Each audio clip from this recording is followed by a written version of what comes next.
Every year, this Swami is always the most challenging to pull off. Not because the games are tougher to pick at this time of the season, not because there's only a week left to do Christmas shopping, although you got to admit, just rumbling, bumbling, stumbling through the shopping malls at this time of year just to buy one item makes it necessary to become Earl Campbell or Bronco Nagurski just to make it through. I mean, you almost need top NFL coaching just to get it done.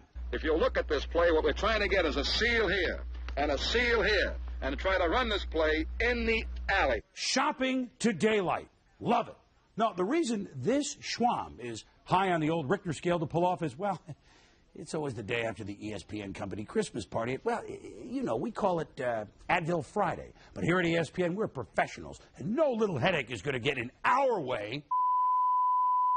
I mean, you got to play with pain, right? But as I was saying, you see, well, everyone here is just as dialed in as any other day. The Swami has...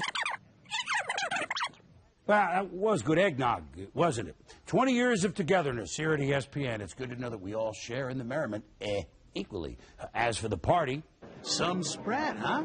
Sure was. And speaking of spreads, not only has it been a storybook and breakout season for the Rams and the Colts, it's been one for their backers.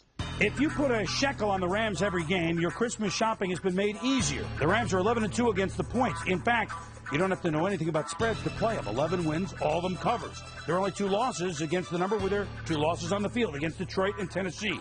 The Colts have been almost as good, 9-2-2. Both ties, interestingly, have been against the Jets. Their second loss came only last week to the Pats. Tampa Bay with 6 straight covers, and Chicago have been great plays out of the Naras.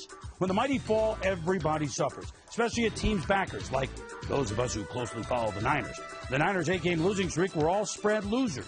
Thanks to our friends at the Gold Sheet, we can say that the Niners are the worst against the number this year at 3-10, but not much worse than NFC West buddy New Orleans, and interestingly, Minnesota, also at 3-9-1. Now, we show you this not as much as spread information, but this can reiterate which teams are playing much worse than they are perceived, like the Vikings apparently, and those playing much better than they're perceived, which is certainly true for the Bears. Personal thanks to the Buccaneers, who have made a 3-star and 2-star selection jump to life. 4-2 last week puts us just one below 500, waiting to pounce.